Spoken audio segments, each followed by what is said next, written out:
Hi, it's Marta in Spanish. So do you want to continue to know how to use se? Remember that I have a first part and this is the second part of the use of se. Okay, so if you haven't watched that one, go ahead and watch it before this one, or watch this one and go and watch the other one.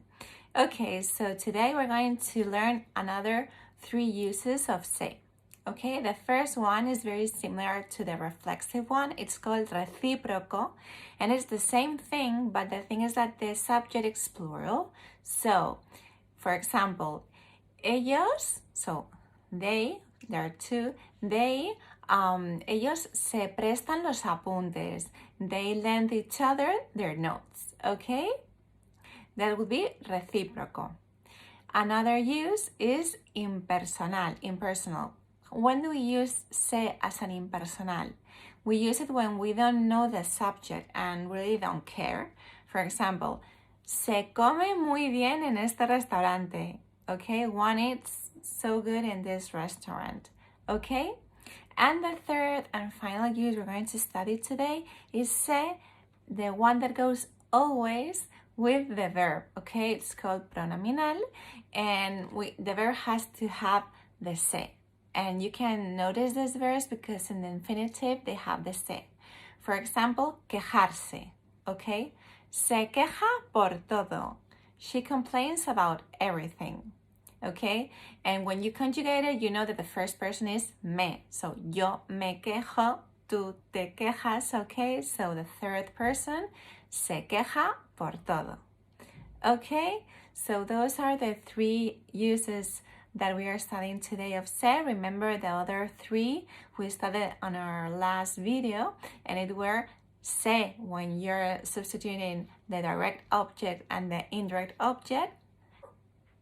The second one was reflexive. That's very similar to recíproco. Se peina el pelo. Okay, and the third one was intensifier. Okay, like lee un libro. Se lee un libro entero, okay? He reads a book, the whole book, okay? We're intensifying, and you can put the se or omit it in this case. And the 3 other uses we have studied today, let's revise. So, recíproco, okay? When the action goes from one subject to the other, in plural, okay? Another example is Juan y Pedro se escriben cartas. They write to each other, se escriben cartas, okay? That's the recíproco. Impersonal, when we don't care about the subject at all, se come muy bien, se vive muy bien, okay? One lives so good here, se vive fenomenal, okay? So we have se recíproco, se impersonal, and the last one, se pronominal, the one that goes with the verb. For example, quejarse. Another one could be dormirse. Se durmió muy rápido. She fell asleep super quick.